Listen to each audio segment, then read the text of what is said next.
once again, everybody, thanks for listening to AIW's The Card is Going to Change. Before we get into this week's episode, as always, I want to give a shout out to our sponsors that help us bring the show to you for free each and every week. Firstly, thanks to Angelo's Pizza. They're feeding us here as they always do while we record, and they, of course, bring pizza to you at our live events at Mount Carmel. If you want to try more of their pizza or anything else on their menu, it's all delicious. Head to Angelo's on Madison Avenue in Lakewood, Ohio. And thanks to Smart Mark Video, they record all of our live events. And if you want to relive any of those or watch them for the first time, you can purchase that on DVD or digital download from smartmarkvideo.com. And additionally, head to powerbomb.tv, sign up using the code ABSOLUTE, and you will get a 20-day trial for free, and then stick around and just keep watching the shows that we put out there from the AIW archives. And as always, thanks to Jack Prince, who helps take care of all of our printing and graphic design needs. They can do all of that and more for you, whether it be banners, t-shirts, business cards, flyers, everything and anything. For all that they have to offer, head to jackprince.com.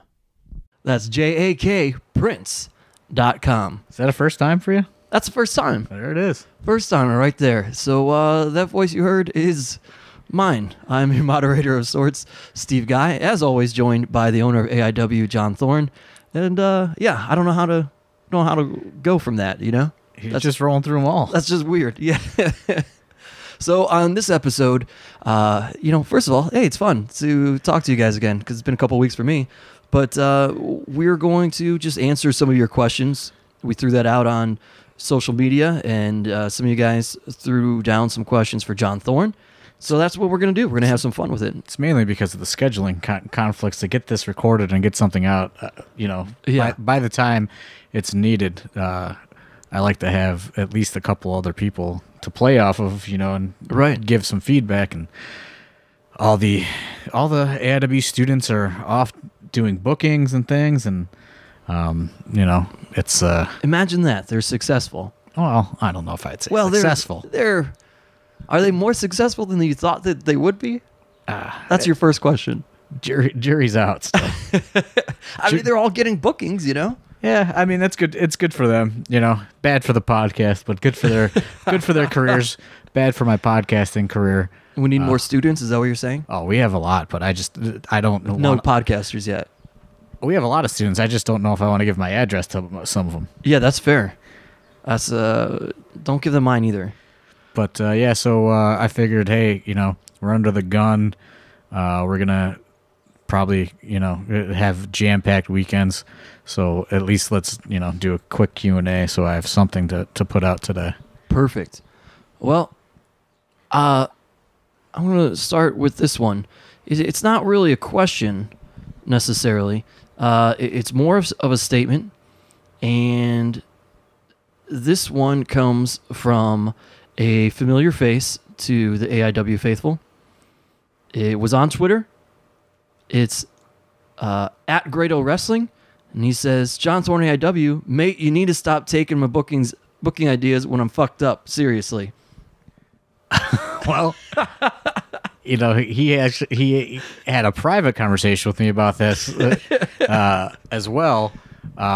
And I reminded him that, he kept showing me his Monsters Ball match with Abyss, saying he really wants to wrestle Nick Gage. I think, that's just more of the New Orleans curse that was going around that weekend. And, I think he really regrets probably saying that, but or didn't think that I would actually follow through with it. But it's happening. Nick Gage versus Grado, June 22nd at Music Links. What happens if Grado becomes the absolute champion? That's got to be expensive, right? We got to keep flying him here to defend the title. I'm going to have to coordinate the dates with Impact Wrestling tapings. Yeah, that too. Oh, man. It's got to save on the trans. Our next question, we'll roll back over to Facebook here. It comes from Michelle, who takes amazing pictures at our AIW events. She is among all the photogs that we have a lot of photogs grabbed in the crowd as of late. Not going to give any of you guys credit either. She wants to know, what was the match Ricky Steamboat thought should have been first in Akron? Because he did say that first match was too hot. he said Dominic Garrini versus Dan Severn should have been first. So that should have been first? Yeah, which I saw his point for it because Dan Severn was a surprise. Yeah. But we were also looking at it like just from years of doing this, especially when you're running like a new market or something like that. And a lot of, we at least assumed before the entire crowd was in that there would be a good portion of people there for Dominic Garrini. Yeah. And we were not expecting, 600 people to be in that building. Right. I was expecting 200 tops. Yeah. And so my thought process was, I don't want to put him on first because then all of his people are going to leave. Because after years of doing this, you learn to realize that a lot of these people are come to support the person, not the promotion, and they're gonna leave. And then it just. By match 2, you're going to lose a good part of your core, or so we thought, based on what what we thought was going to be the live attendance. So that's kind of why we did that. I saw Ricky Steamboat's thought process behind that, but I was looking at it from, hey, Dom's going to have a lot of people here, and they're probably going to be rolling in late and things like that. Our next question comes from New Kenny. Not wrestling related, but sometimes, these are fun. Congrats on college graduation there, New Kenny. Overall thought of Hollywood reboots, favorites, dislikes, what can be improved, etc. Like adaptations like the new Power Rangers or Ninja Turtles also count. I've never seen any Power Rangers. I just want to throw that out there right now. You didn't watch the TV show as a kid even? Maybe then? No, I thought I was too cool for it. You were too cool for Power Rangers? I thought so, yeah. That was like when we were like 10? Nah, I thought that was little kid stuff. I'll never forget, I got like, this is going to sound ridiculous, but the year that Home Alone 2 came out, I really wanted a Talk Boy based on the movie trailer. Yeah. And they must have like just licensed that technology or whatever you wanted to call it around. Right. And my grandma got me a Talk Boy, but it was a Power Rangers licensed Talk Boy. Oh, no. Threw that shit right on the ground. Said, I don't fucking want this Power Rangers kid toy. I didn't say fucking, but, Hollywood reboots are fine. It's good nostalgia, I guess, that's really about it. Are you going to go see the new Halloween? Oh, yeah. Fuck yeah. So that you're into. I'm into that. I went to the Rob Zombie Halloweens. I don't care. I'll go see any kind of, if it's something that I liked, I'll go see a remake, even if it's not that good. I mean, nothing's going to hold up to whatever your expectation or memory is as a kid, but I'll go see it, whatever. Yeah, like I will probably never watch the new Point Break. I did watch it. It was awful. Yeah, see, that one's not for me. I watched it, but I mean, I'm not going to go to the theater and see it, but I'll watch it. That's fair. Yeah, it was on originality. Hulu. It was on Hulu. Were there snowboarders in that one? I don't know. Come on, not the same. Any sense. There's no Bodie, I'll tell you that much.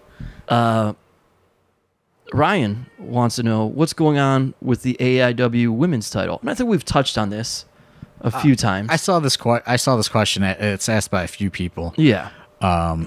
So I've touched on this the last time I did a Q&A, but what I think people fail to realize is like the industry as a whole is in a very weird position as far as the WWE goes in signing just about everybody that is out there. So it keeps kind of postponing the plans for the AIW Women's Title simply based on the fact that I don't want to start something and then be put right back in the same position that we are. Right. Because there are much fewer girls, especially in our area, available at this time. We spent a lot of time, with Britt Baker. Now Britt Baker has relocated to Florida, so for Britt Baker to come back, that is a flight. That is an increased cost.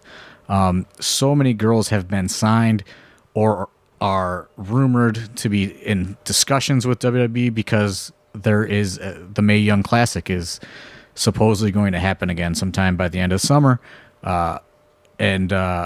that's honestly the original plan. Whenever we did this last Q&A so many months ago, the plan was to get this squared away and and have a new women's champion in August, crown a new women's champion in August.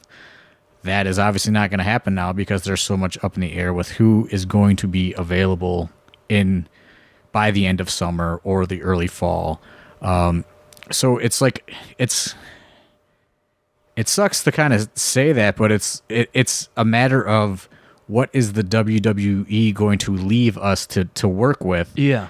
And then assessing, is there a way to continue to push it forward? There's plenty of girl wrestlers that probably aren't on the WWE's radar, but they are also at a much further distance away from Cleveland, Ohio. So that would incur, that would make me incur a greater cost.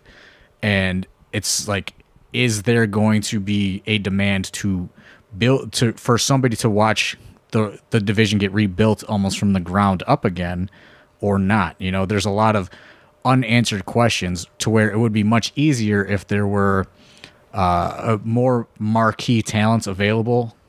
But there's really not a ton of free agent female professional wrestlers right now. And like I said, the ones that are out there, they are spread all over the world. Yeah. So to try to rebuild the division is going to be hard. And, with there being so few, they are coming at a premium price, Sure. And lots of other promotions have started doing things with women's divisions and women's matches and intergender wrestling. So the female wrestlers are running at a premium right now, and that's not like a cop-out answer. It's just the reality of it all. So I want to kind of wait and see how the dust settles. For instance, Shayna Baszler was never supposed to do anything more than the Mae Young Classic, Yeah. And all of a sudden she is gone. She's gone, and she cannot come back and defend her AIW Women's Championship, and now she's the NXT Women's Champion, Right. And that has happened in under a year, basically. Yeah, that's wild to think. So it's kind of, I get this question answered a lot, and, I guess they say don't answer a question with a question, but it's really like, are there going to be enough people to support rebuilding the Girls Night Out AIW Women's Division from the ground up? And I don't know if there is, because those shows were much less supported before, when there was plenty of good marquee talent out there. So it's really just, it's something that weighs on me, because I know that, people do want it, and I know that I want to do it, but it's a matter of, lots of pros and cons going into that, and seeing who's left over when it's, after the WWE is done signing virtually everybody. And though we're not always story heavy, I think the big thing here too is you got to do something that makes sense. It doesn't make sense for us to automatically throw out a women's match, just one match. Like, this is it. This is for the women's title. Yeah. A tournament or a girls' night out, something. The plan is get there. Yeah, there is a plan on the tentative schedule right now, but like I said, initially it was set for this summer, and here we are. We're starting in the summer, and that has been pushed back months already, just based on right. Okay, all of a sudden you hear WWE is going to do the Mae Young Classic again, so that means WWE is going to be offering more contracts or locking girls up. And it's, or locking down some sort of agreement. So, you know what I mean? Like, you just have to see, like, same thing happened with Candice LeRae, Nobody thought that she was going to get a full-time contract. Mm-hmm. And, here it is. As a promoter with a company that, I mean, really, when you look at it, is rich in history of women's wrestling, when you see all of this happening with WWE, a lot of them there signed and doing amazing things, is it more pride or more frustration because of everything that you just talked about? It's not frustrating at all. Like, it's frustrating when I have to answer this question, because people don't understand that it's not a simple yes or no answer. Where is the AIW Women's Division? There are so many different factors leading into it, so that's where it kind of gets frustrating. But it's not. I don't get frustrated when I see these people that I worked with. You know, I couldn't give them. I could not give anybody a full-time living. You know what I mean? For sure. That doesn't bother me at all. It just bothers me that people don't realize that it's not so simple, and they don't realize that like things cost so much more money than they think. It's really, in all reality, what it comes down to, it's not a lack of care for the women's division at AIW. It's wanting to actually do it justice. I want to do it right. Yep. Yeah. But I don't want to just throw girl wrestling out there for the sake of it, being girl wrestling. You know? Not for you perverts. We want quality stuff for people who enjoy it. Like it's not even that. It's just like I don't want to, I don't want to just like be like, oh, you're a girl, okay.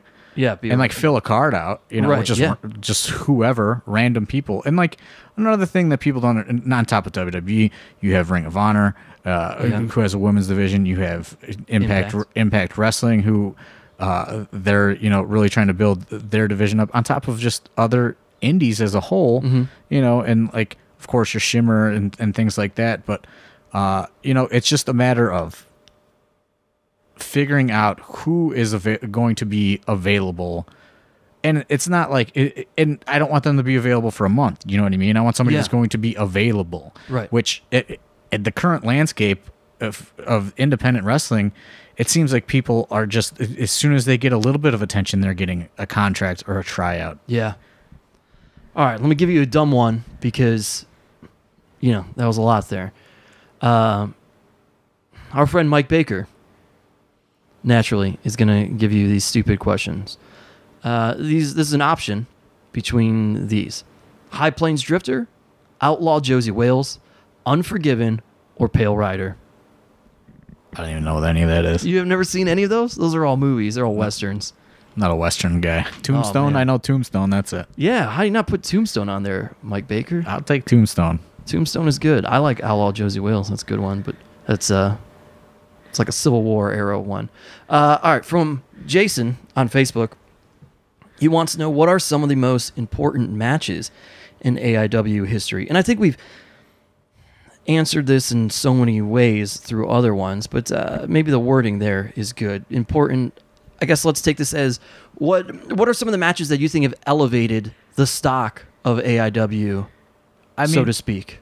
That's all subjective, and it's all, you have to really dig into the context of where AIW was at the time, and that's really hard to do just off the top of my head. But I would say the one match that really changed the culture of the company, so to speak, would be the first ever women's match in AIW, which happened at Absolution 3. It was Mickey Knuckles versus Haley Hatred, because at that time we were a promotion that said we would absolutely never ever feature women's wrestling, and it was just not something that we were interested in doing. So that definitely changed a lot of what we did from that point on. There's plenty of great other matches that have happened, and they were good for whatever that meant at the time. But it's really hard to pick specific things. You know what I mean? It's all subjective. So really, I'll have to go with the Haley Hatred versus Mickey Knuckles answer, because that was really the only one that really changed the course of the company.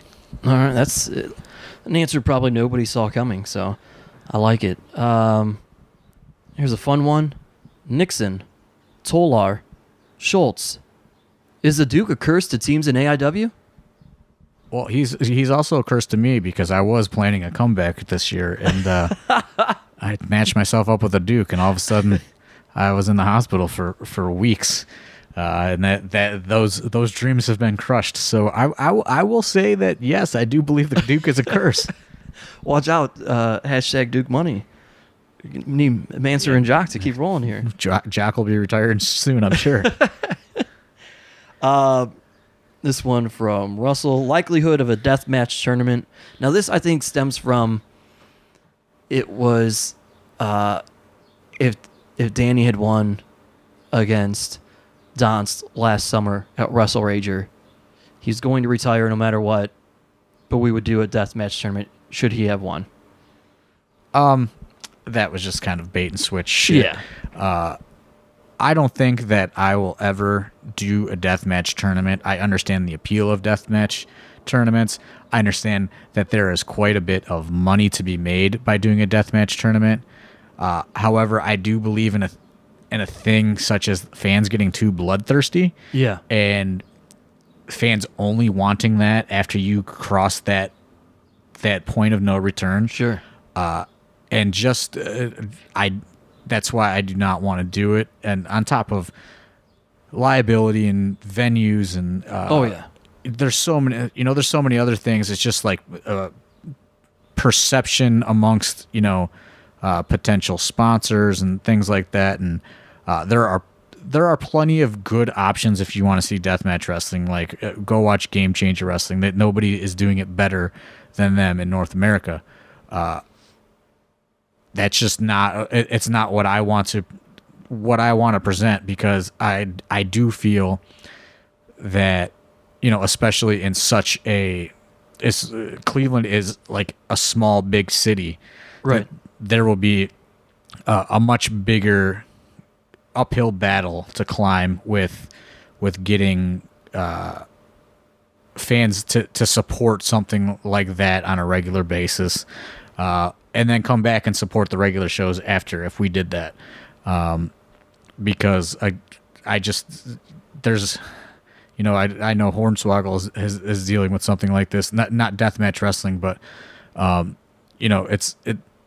I do feel in a city like New York or something, like independent wrestling is going to fall so far down the totem pole of, things that are getting majorly reported, but in a city like Cleveland, Ohio, where it's like a small big city, like you get a little bit of publicity, and you're getting shaken down for tax money. Yeah, things, I was just gonna say, yeah. And Hornswoggle is dealing with something similar, just based off getting a little bit of publicity. Like it makes people aware. You know what I mean? And I just could see just doing a deathmatch tournament and the wrong person getting upset about it, and that being very detrimental to AIW as a whole. Now, do we have an occasional death match? Yes, absolutely. But a full-on tournament, I don't think that we will ever do it. Donald wants to know what happened with the hooligans. I don't know. I'm sure they're still out there. I'm sure they're fine. I don't know. This question, I don't know if you can't book everybody. That's all I have to say. Like it's impossible to book every single person. Yeah. I don't know that we answered this when we talked about the origins of AIW. We may have, but just for the sake of it, Vince asked, where did the AIW name come from? If there's a backstory or just something you or anyone else came up with. There was like a group of people that were just sitting around throwing things out, writing them down. I'm sure a manila piece of legal pad. It's just there was really this has a big meaning. You know what I mean? It was like, I honestly think that the plan was we were going to run concert clubs, and our plan was to try to score a sponsorship with Absolute Vodka. I swear, because the first ever AIW shirt, which I do not have one anymore, but the first ever AIW shirt, the back of it was an outline of an Absolute Vodka bottle with some dumb angry text on it or something. You know what I mean? Teen angst shit. So should we change our name to TIW? I wish. Tito's Intense Wrestling now? But I believe that that was the plan, because people have even said Absolute, that doesn't even make sense. But it was to try to get a liquor partnership, and there was when we were working, we were gonna pretty much be based in Peabody's, which was a concert club. You know, their reps or whatever were like saying like, yeah, this is going to be like, a way for you guys to get money, because we never got any money from, but like we were really just like looking for ways to make money. We didn't really have like this big vision of like what it meant. That sounds probably bad, but that's true. Greg wants to know whatever happened to the Jack of Love. That's Greg, who was a member of the Jack of Love. I'm sure he can answer that question. I'm sure just reply to your own comment, Greg. Yeah. Jefferson Saint. This I like this question only because we recently talked about it in the board group chat. Would you ever consider an AIW Hall of Fame? And then follow up being, if so, who would be the first member? I mean, it's been talked about. I mean, I don't know, because like, what does it mean to be in the AIW Hall of Fame? You know what I mean? Sure. Like, it's not this prestigious thing. There was talk when Little Guido was said that he could not compete. Worldwide said we need to make a JLIT Hall of Fame and just make the trophy a bronzed Bud Heavy can and induct Little Guido. And he said that is a way to get Little Guido on the show. Yep. Well, then Little Guido got drunk enough to decide to wrestle the next day, so we didn't have to worry about bronzing a can. But thank goodness. It's been talked about. Like Biggins and I would talk about it like when we were still figuring out like. It's ultimately what JLIT Weekend became, but when we did the first Absolution, like we wanted Absolution to be like a weekend thing. You know what I mean? Like the first Absolution ever, there was like an Absolution show the day before, which was like a tryout show, and we were trying to get Dusty Rhodes versus Jerry the King Lawler, in which they would have done a Q&A session at that first Absolution, and that all fell through. But then there was, also talk, you know what I mean, of like as the years went on, like doing like a Hall of Fame type of thing to, like the night before, like the Thursday before Absolution, to where we would like work with like a local bar or restaurant and like, do it up and sell tickets and stuff like that and have it for like the fans. But it just never really came together, and it just when you think about it, like I don't know, maybe like Adam Laporta would be like all about putting a tie on and going to the AIW Hall of Fame, but like I don't know if more people would be like down for that. Yeah, maybe. Hey, look, sound off as you guys are listening to this. That's something you really want. Maybe if we get enough people who want it. I don't. It was talked about. Biggins and I had talked about it before. I will say that was legitimately considered a few times.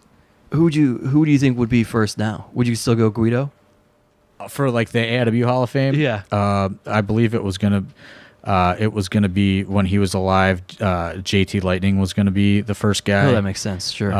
And then there was talk of like Josh Prohibition as well, but it just never happened. It's funny you say Josh Prohibition, because I think he's probably the answer to this next question, which is from on Twitter. It's the guys from the Road Home from Wrestling Podcast. Who's the best locker room guy you have at AIW? Yeah, that's probably Josh Prohibition. Josh Prohibition and Ethan Page are probably the 1 and 2 guys that will step up. And Dom's trying to get there, but Dom is a little too serious for some people. Dom just has a weird demeanor about himself sometimes. He's your student locker room guy. Yeah, he runs the students. Yeah. I don't know if they would call him the best guy, but he definitely runs them.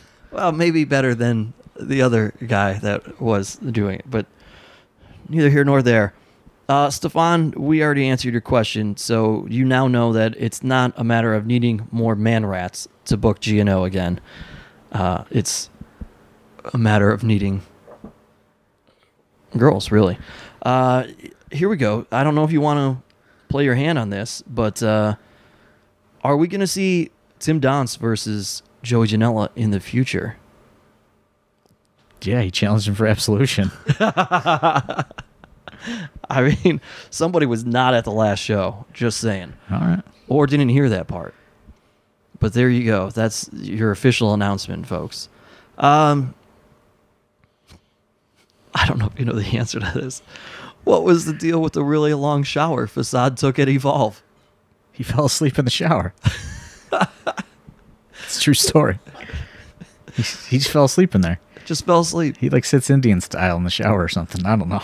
He fell asleep in there. All right. Oh, man, this one keeps coming up.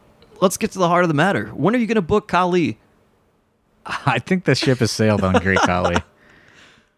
That was the plan for Absolution 10. All right. Will you ever book Alabama Doink? If I want to make money, baby.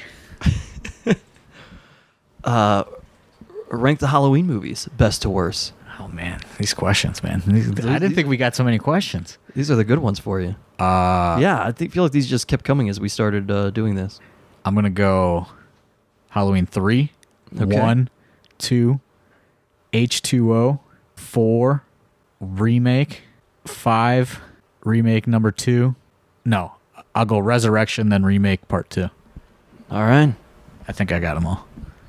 From Alex we're going back to Facebook here. Why won't you give RSP a second chance?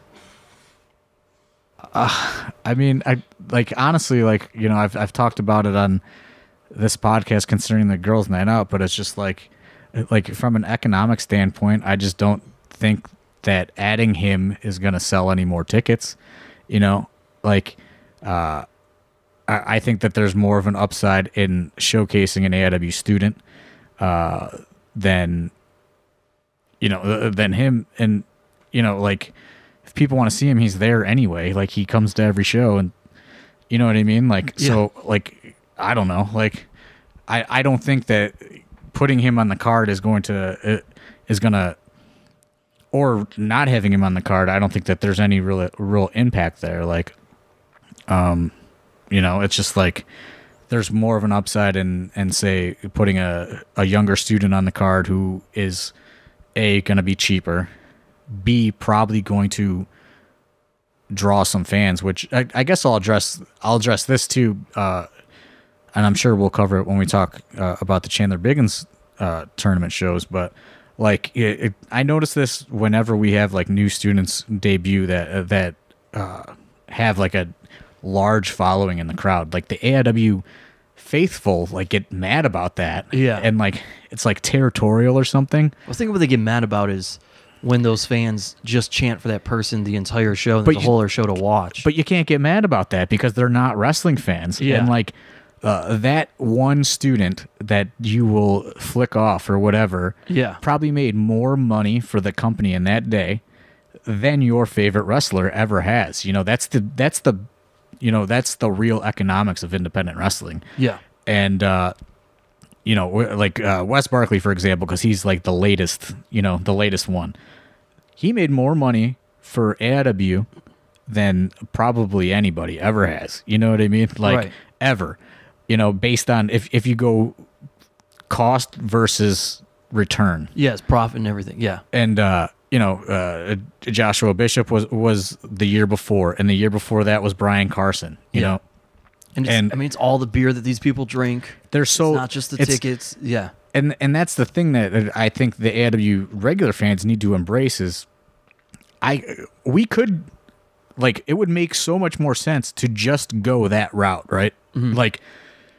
Just feature the students, Yeah.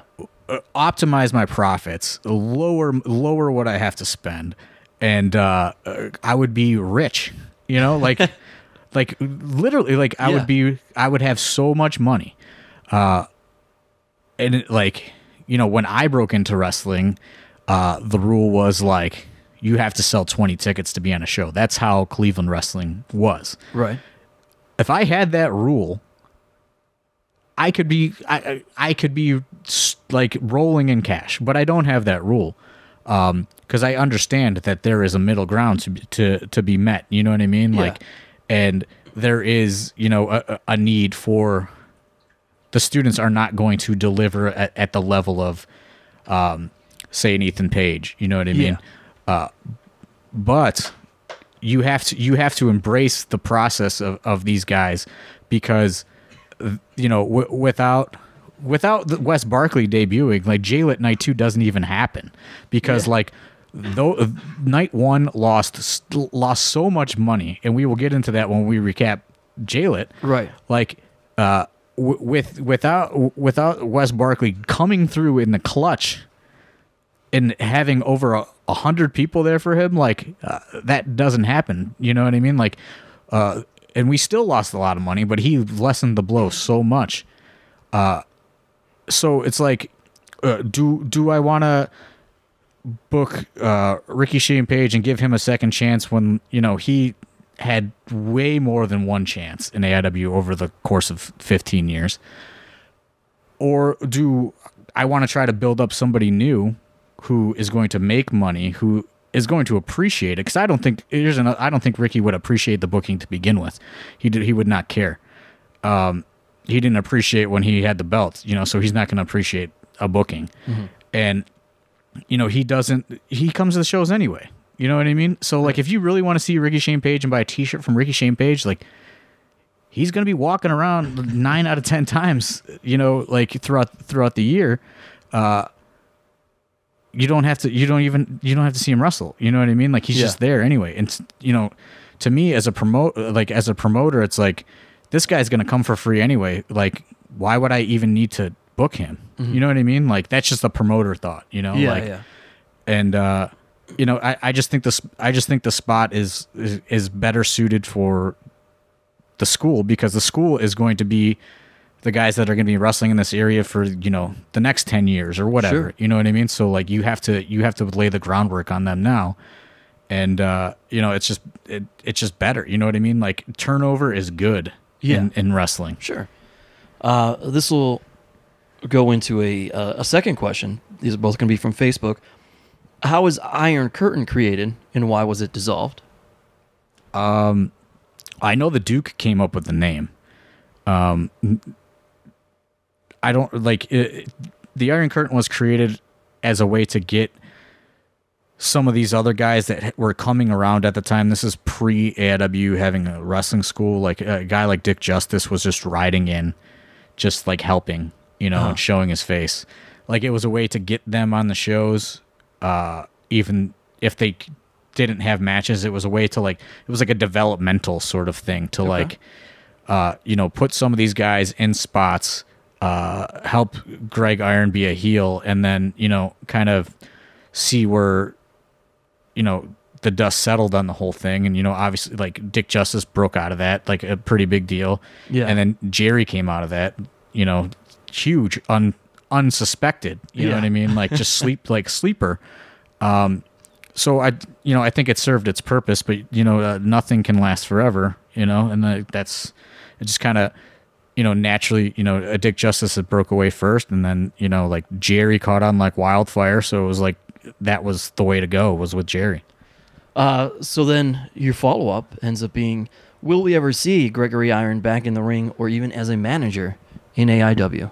I mean, I don't know. You know what I mean? Like, who knows? You know, like, he's another person that he's always around. You know what I mean? But there's just nothing, like, you can't book everybody, and, like, there's not something for everybody on the show, you know? And, like, you know, that's the thing. It's like, as much as some people don't like the change, it's like, you have to start accepting that there are new young guys coming out of the AIW school that, you know, guys like Greg or Ricky or, you know, even a Josh Prohibition,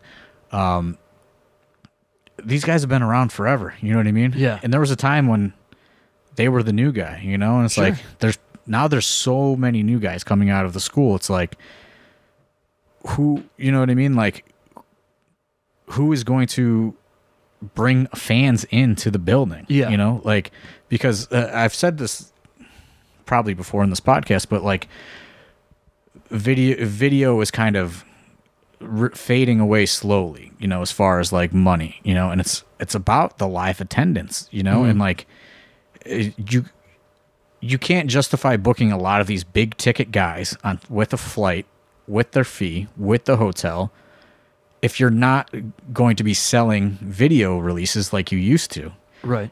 So you have to build up the local scene and the local core, and that starts with the kids coming out of the AIW school right now, because they are local. They will go out and promote the shows. They will sell tickets. They will, try to get people through the door.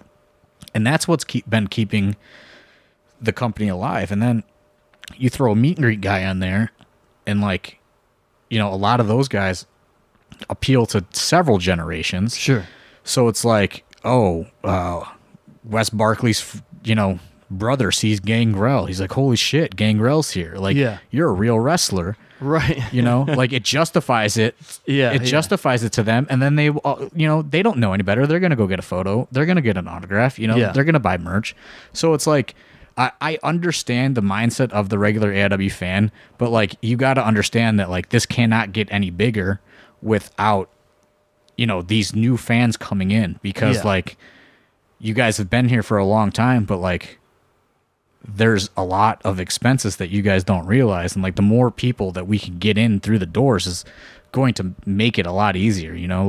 Like I said, if Wes Barkley does not bring over 100 fans to that match Saturday afternoon, right. I don't know what kind of financial shape we're in, because we lost a lot of money on Jalen. Well, and so Greg being a local guy, we're not paying huge expenses in terms of flying him in or anything, but he kind of goes back to it's that refresh status. Yeah, and I mean, Greg is gonna cost you more than a student too. Sure, you know what I mean? Absolutely. So it's if there was something where there was a good spot for Greg, yeah, you know what I mean? Yeah. To where it would fit his, his skill set and what he could do. And some of that probably goes back to, I think you've talked about here numerous times about multiple people.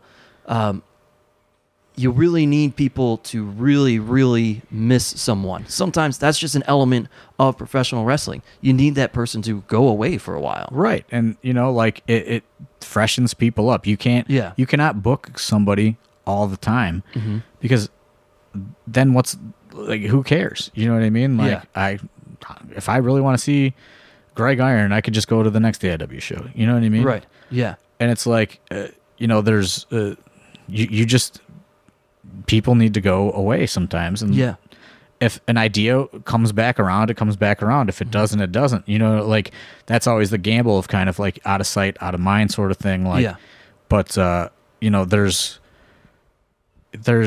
there is such a thing as turnover being good in wrestling. Yeah. And I think, if we did not start the school when we started the school, who knows what kind of shape we would be in, honestly, because so many of those students have, of course, 100 people aren't going to come back to see Wes Barkley wrestle again. Right. But if you retain a percentage of that, yeah, that's a percentage going forward of money that you did not have if you at get all. 10, 15 of those people, great. And another issue, I guess I'll go off on a tangent, way outside the question, but another issue is a lot of these other promotions popping up and not delivering or whatever locally in the area. People don't understand the branding, some of them, So some people will go to a show that isn't AIW and it's awful, but they'll just generalize wrestling, independent wrestling as a whole, and then you lose that money. Yeah. I'm not going to go to that show because I didn't like that show, and they just don't know any better. And if someone might go, oh, that show's only $15, I'm going to go to that one, even though it's not going to be better. I'm just going to go to that one because it's cheaper. And so we've been dealing with a lot of that, because for a good amount of time there were no other independent wrestling promotions in the area. Now I don't know, there's probably 10. It seems to be a new one every weekend, but yeah. So that's why these students are helping AIW stay afloat, because the fans that are being lost for those reasons and whatever else, we're losing 10, they're bringing 20. You know what I mean? So things are a little above staying even. You know what I mean? So it's just, it's always there's no right or wrong answer, but it all makes sense in my head though. I think this is a good ending point here. When is the EFW reunion show? Never. All right, so thanks for submitting your questions. Hopefully you got the answers. Maybe they're not the ones you were looking for, but hopefully you got some answers. Do the best we can here. Is that it? That's it? There's nothing left? Yeah, I think that's it. Oh, man. You guys got to send some more questions. I was starting to get in the groove here. You were getting in a good group. I think, you always want to leave them wanting more, right? Yeah, turnover is good. Turnover is good. There you go. You learn nothing else. Turnover is good. So that's going to do it for this episode of The Card is Going to Change. Any last thoughts? You got any questions that were stuck in your head? My head? Yeah. My head is a giant question, man. I question everything I do every day. All right. Good. Fair enough. That's why there's no dates past absolution. There's a lot of questions in my head. Oh, well, hey, there you are, folks. For AIW owner John Thorne, my name is Steve Guy, and we'll talk to you guys next week. Go support Caden's GoFundMe, by the way. Good call.